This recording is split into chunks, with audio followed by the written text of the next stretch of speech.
เตรียมตัวไอพิธีจะรอพระนะครับ9 โมงกว่านะครับรอหลวงพ่อฤาษีลิงดำนะครับ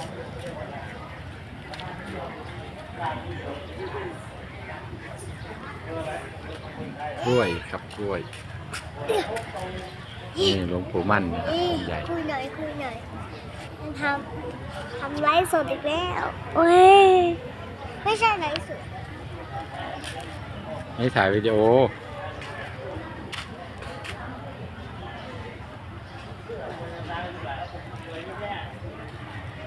ก็มีโรงทานด้วยนะครับโรงทานมีก๋วยเตี๋ยวนะครับ